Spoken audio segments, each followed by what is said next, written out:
السلام علیکم ورحمۃ اللہ وبرکاتہ۔ وعلیکم السلام ورحمۃ اللہ۔ الحمد للہ رب العالمین وصلی اللہ علی سید الانبیاء والمرسلین وعلی جمیع الانبیاء والمرسلین وعلی الملائکۃ المقربین وعلی آلہ واصحابہ اجمعین۔ ان اللہ وملائکتہ یصلون علی النبی یا ایہا الذین آمنوا صلوا علیہ وسلموا تسلیما۔ اللہم صلی وسلم وبارک علی حبیبک سیدنا محمد وعلی آلہ واصحابہ اجمعین۔ عظیم المرتبت جلیل القدر جمیع علماء کرام وارثین علوم مصطفیٰ صلی اللہ علیہ وسلم و بزرگان ملت مشائخین کرام ادام اللہ فیضهم العالیہ، قابل قدر جمیع سامعین کرام حفظهم اللہ تعالی۔ ہم پر اللہ پاک کا بے حد احسان ہے کہ اس نے ہمیں اس نورانی محفل میں حاضر ہونے کا شرف عطا فرمایا ہے، جس میں اللہ پاک کے انتہائی مقرب بندوں کا ذکر ہو رہا ہے۔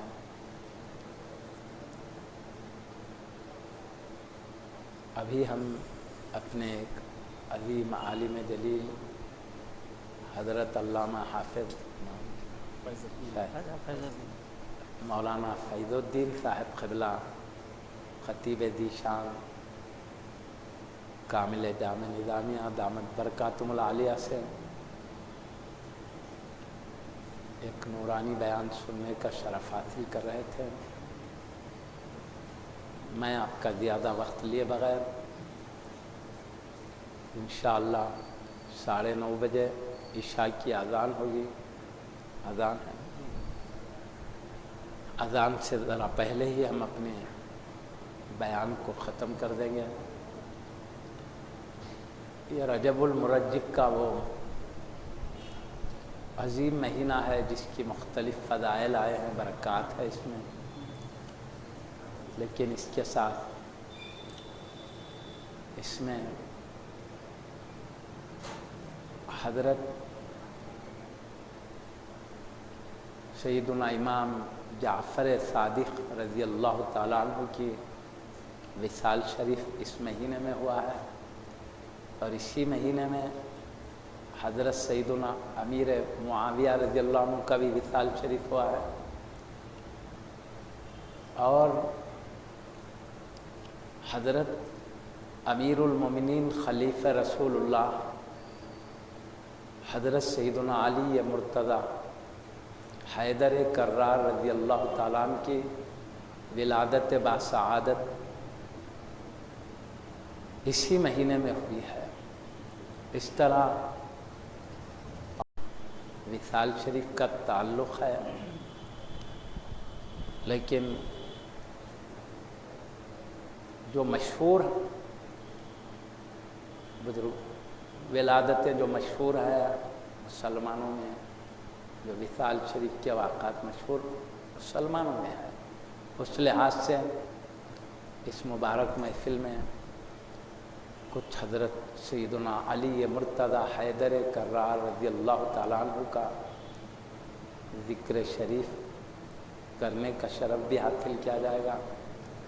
کچھ حضرت سیدنا امام جعفر صادق رضی اللہ عنہ جو حضرت سیدنا علی مرتضیٰ حیدر کرار رضی اللہ عنہ کے شہزادے لخت جگر نور نظر ہیں،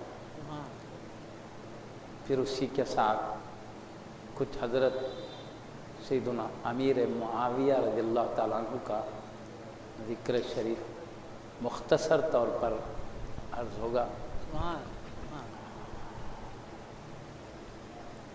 حضرت سیدنا علی مرتضیٰ حیدر کرار رضی اللہ تعالیٰ عنہ کی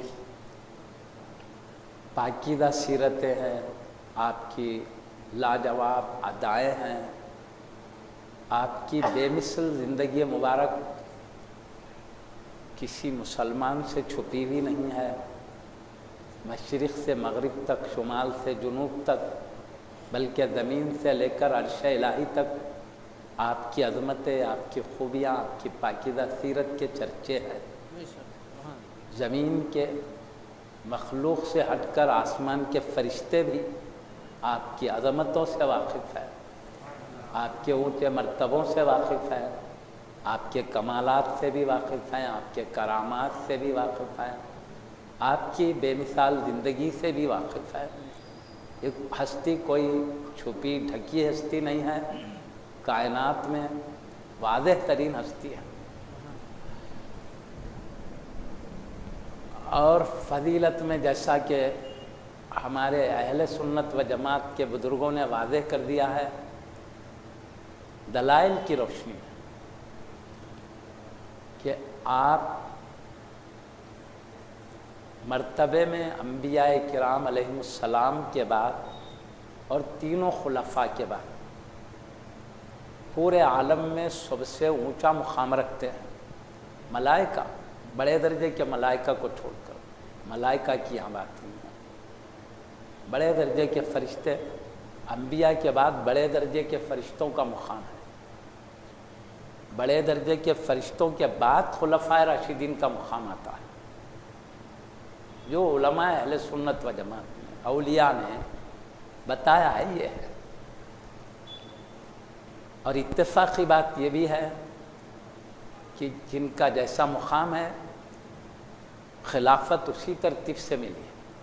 ہم یہ نہیں کہہ رہے ہیں خلافت کی وجہ سے مقام ملا ہے، بلکہ اتفاق سے جن کا بڑا مقام ہے انہیں خلافت پہلے ملی ہے۔ ہم یہ کہہ رہے ہیں، ہم یہ نہیں کہہ رہے ہیں پہلے خلافت ملنے کی وجہ سے بڑا مقام ہے، یہ نہیں کہہ رہے ہیں۔ جن کو پہلے خلافت ملی، خلافت پہلے ملنے کی وجہ سے ان کا مقام خلفاء میں اعلیٰ ہے، یہ ہمارا عقیدہ نہیں۔ اتفاق سے امت میں جو سب سے بڑھ کر مقام رکھتے تھے ان کو پہلے خلافت ملی، اور ان کے بعد جن کا مقام تھا ان کو بعد میں خلافت ملی، دوسرے لوگ، پھر ان کے بعد جن کا مرتبہ تھا انہیں خلافت ملی، پھر چوتھے مرتبے میں حضرت سیدنا علی مرتضیٰ حیدر کرار رضی اللہ عنہ کو خلافت ملی۔ اتفاقی بات ہے، مرتبہ بھی جمہور کے بعد ایسے ہی ہے، اللہ کے بعد مقامات کے اعتبار سے، مرتبے کے اعتبار سے تو ہم کائنات میں سب سے بڑھ کر مانتے ہیں، اس ترتیب کے ساتھ انبیاء کو چھوڑ کر ہی تینوں خلفاء کرام کو چھوڑ کر، بلکہ میں صاف لفظوں میں کہہ دیتا ہوں، بعض علماء نے، اہل سنت و جماعت ہی کے علماء نے، دونوں خلفاء راشدین کے بعد حضرت سیدنا علی مرتضیٰ حیدر کرار رضی اللہ عنہ کا مقام بتایا، حضرت سیدنا عثمان غنی ذو النورین رضی اللہ عنہ کو چوتھے مرتبے کے اعتبار سے چوتھا قرار دیا۔ یہ بعض علماء اہل سنت پہلے کے بزرگوں میں یہ بھی ہے، لیکن جمہور جو اکثریت ہے وہ یہ ہے، یہ ترتیب کے لحاظ سے، کیونکہ بڑے بڑے مفسرین نے، محدثین نے، عقائد کے علماء نے، بزرگوں نے ہی فضیلت کو بیان کیا ہے۔ ہم چونکہ صاف لفظوں میں بارہا کہتے ہیں کہ ہم عقیدت کی بنیاد پر کسی کے مقام کو متعین نہیں کر سکتے، کیونکہ ہمارا علم، ہماری نظر اتنی بڑی نہیں ہے کہ کسی مقام کو ہم کسی بزرگوں کے سمجھ سکیں۔ میں بارہا کبھی کہتا ہوں، دو مسلمان ان کے بارے میں ہم نہیں کہہ سکتے دو مسلمانوں میں اللہ کے پاس کس کا مقام بڑھ کے ہے، ہم یہ نہیں بیان کر سکتے کیونکہ ہم میں یہ صلاحیت بھی نہیں ہے، پکی بات ہے۔ ہم ظاہر کو دیکھ کر ان کے کمالات، خوبیاں تو بتائیں گے، مگر اللہ کے پاس کس کا، دونوں میں کس کا مقام اعلیٰ ہے، کم ہے، اپنے دماغ سے نہیں کر سکتے، ہم میں اتنی صلاحیت نہیں ہے۔ تو دو عام مسلمانوں میں ہم فیصلہ نہیں کر سکتے، کائنات کی سب سے لاجواب ہستیوں میں کیسے کر سکتے ہیں؟ اس لیے ہم صرف جمہور کے پیچھے دامن پکڑ کے چل رہے ہیں۔ اگر جمہور یہ کہتے حضرت سیدنا علی مرتضیٰ حیدر کرار رضی اللہ عنہ کا مقام امت میں سب میں بڑھ کر ہے، صدیق اکبر و فاروق اعظم رضی اللہ عنہ کا مقام بعد میں ہے. جمہور یہ کہتے ہیں تو ہم یہ نہیں دیکھتے ہمارے دلائل ہماری علم ہماری عقل کچھ بھی نہیں ہے. ہم یہ کہتے جمہور یہ کہہ رہے ہیں مولا علی رضی اللہ عنہ انبیاء کے بعد سب سے بڑھ کر، ہم یہی کہتے بالکل. کیوں ہم جمہور کے پیچھے چل رہے ہیں؟ ہم کوئی پاکیزہ ہستیوں میں اپنے طرف سے مقامات طے کرنا ہے نہیں، اور ہم یہ جرات بھی نہیں کریں گے کبھی بھی، کیونکہ یہ جرات کریں گے تو ہمارے دین و ایمان بلکہ ہمارے خاتمے کے برے ہو جانے کا ڈر ہے. کیونکہ ہم اپنی طرف سے اللہ کے ایک مقرب بندے کو آگے کو پیچھے بتا رہے ہیں، تو یہ ہماری جرات ہوگی. ہم اس لیے اپنی جرات کی وجہ سے نہیں، بزرگوں نے جو اللہ کے پاس مقام دلائل کے طور پہ بتایا ہم اس کے تابع چل رہے ہیں، بس اور کچھ نہیں ہے. ہمارے قلوب صاف ستھرے ہیں. اور چونکہ خاص طور پر آپ جانتے ہیں حضرت سیدنا علی مرتضی حیدر کرار رضی اللہ تعالیٰ عنہ کے مقام مرتبے کو بتانے میں ان کی کئی باصفا بڑے بڑے درجے کی اولاد شامل ہے. اس میں بڑے بڑے درجے کے مقربین ہیں اولاد میں، بڑے بڑے اولیاء کرام اولاد ہیں. انہوں نے بھی یہی کہا ہے جو ترتیب جمہور ہے. وجہ کیا ہے؟ اولاد ہونے کے باوجود ولایت کے انتہائی بلند رتبوں کے اوپر فائز ہونے کے باوجود بھی یہ کیوں کہیں جمہور جدھر ہے یہ مقربین ادھر چلے گئے. اولاد ہے حالانکہ مسئلہ یہ بھی نہیں ہے. اب چونکہ جانتے ہیں خاندان کا شرف ہے، حضرت کے خاندان سے ہمارا تعلق ہے. کوئی بھی چاہتا ہے کہ ہمارے خاندان کے بزرگ کا مقام بڑھا، لیکن یہ دینی معاملے میں کسی بزرگ کی اولاد کا جذبہ ایسا نہیں رہتا. وہ صرف شریعت کا کیا حکم جمہور بتا رہے ہیں اس کے پیچھے چلتے ہیں. بس ہمارے دل کی صفائی کا خاص لحاظ کریں.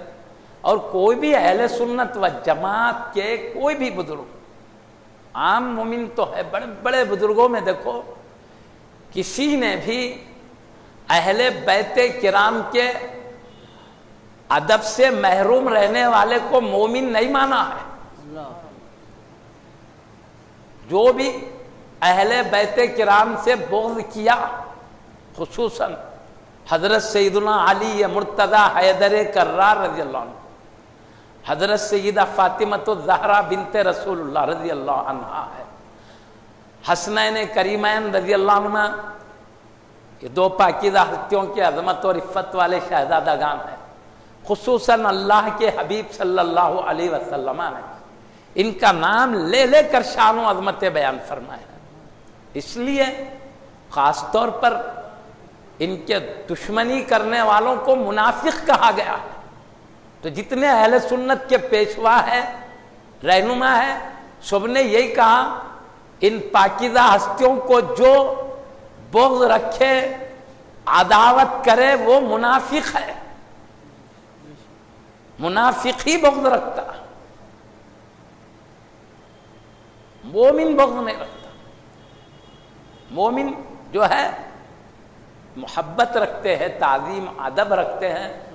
احادیث سے بھی ثابت ہے، عملی طور پر بھی.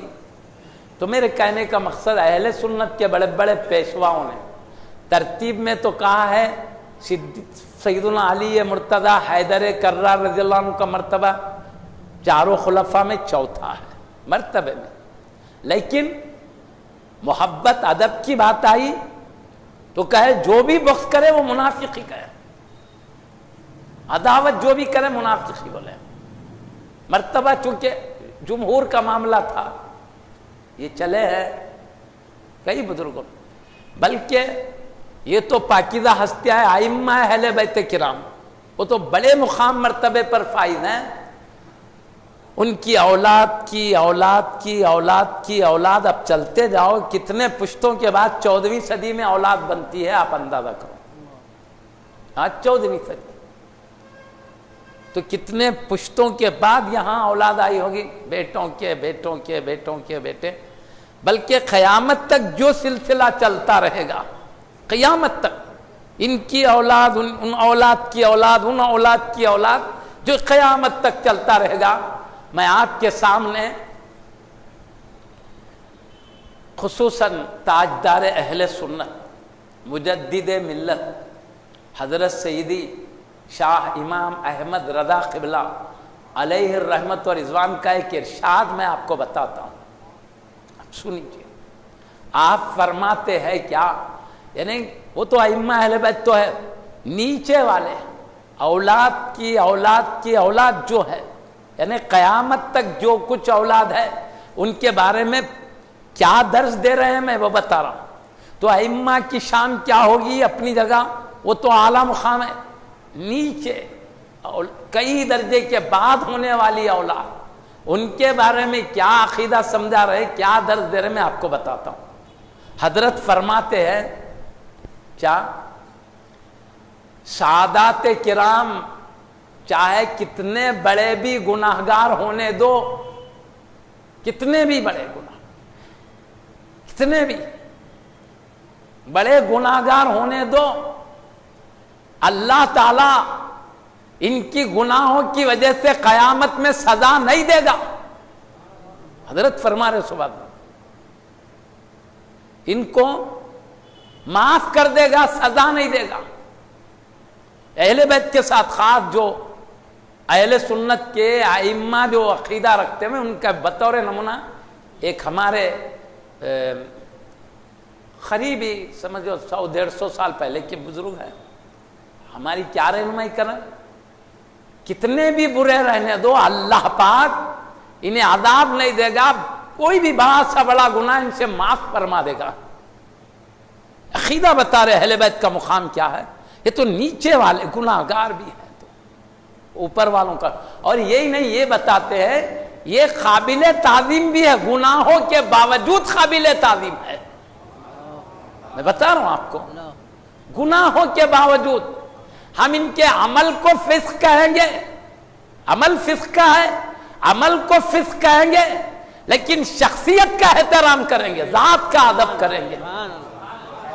عمل کو جیسا ہے ویسا بولیں گے، لیکن ذات کا احترام کریں گے. جب تک کہ ان کا عقیدہ گمراہ بھی ہو جائے تب بھی احترام کریں گے، مگر اگر ان کا عقیدہ حد کفر کو پہنچ جائے، کفر کی حد کو پہنچ جائے، تو تب سیادت ختم ہو جاتی ہے. اب قابل تعظیم نہیں رہتے، اب تعظیم نہیں کی جا سکتی.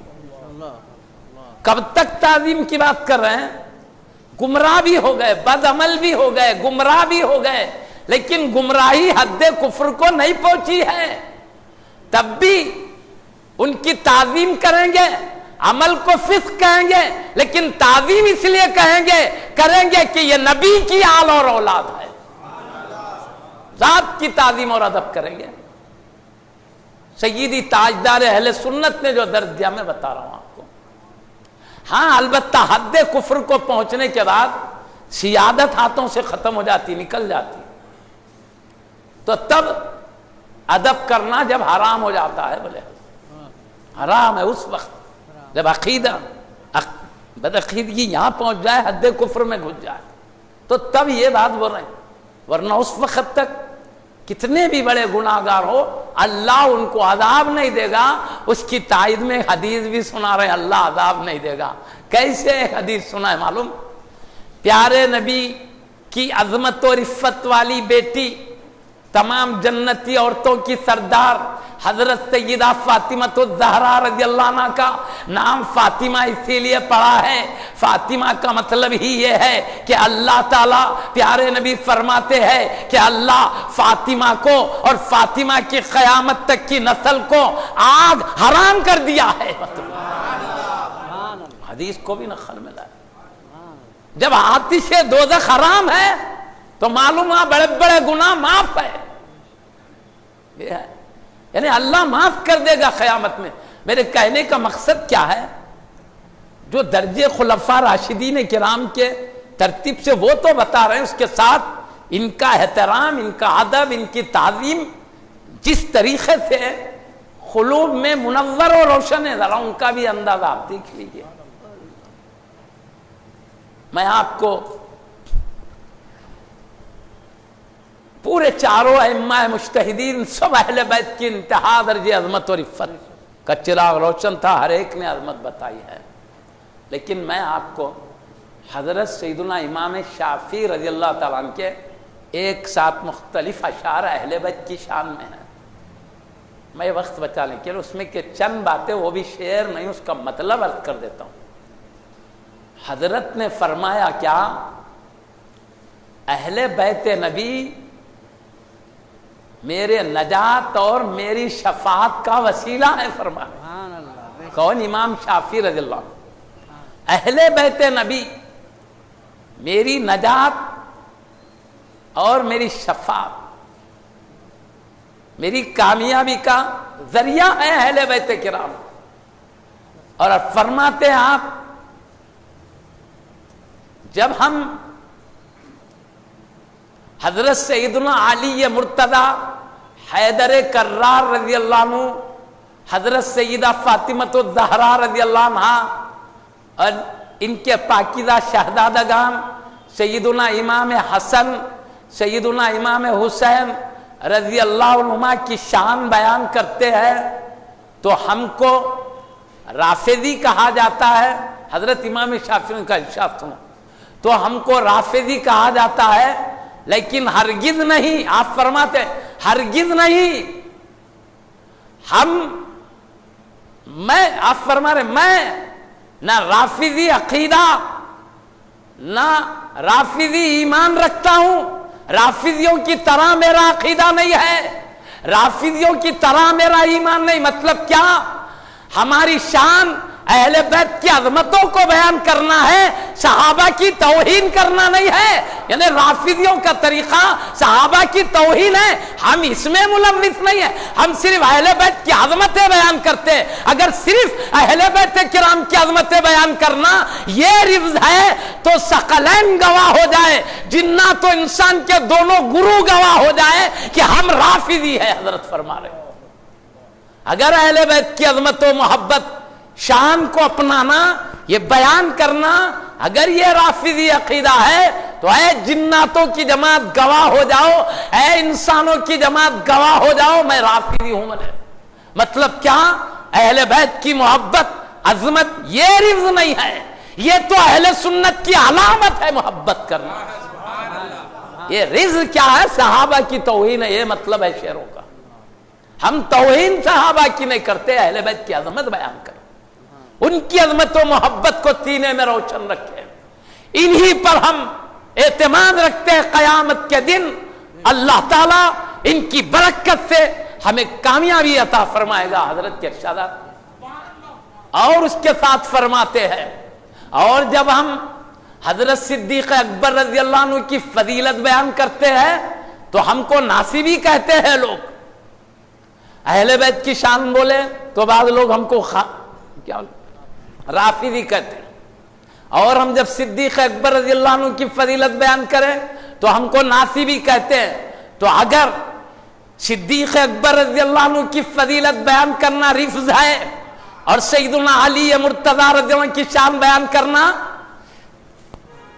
اگر ناصبی صدیق اکبر رضی اللہ عنہ کی عظمت بیان کرنا اگر ناصبی عقیدہ ہے اور علی مرتضی حیدر کرار رضی اللہ عنہ کی شان بیان کرنا رافضی عقیدہ ہے، تو ہم چاہتے ہیں اسی رفض، اسی ناصبی عقیدے پر زندگی بھر میں قائم رہوں، یہاں تک کہ مزار شریف میں اسی عقیدے کے ساتھ چلے جاؤں۔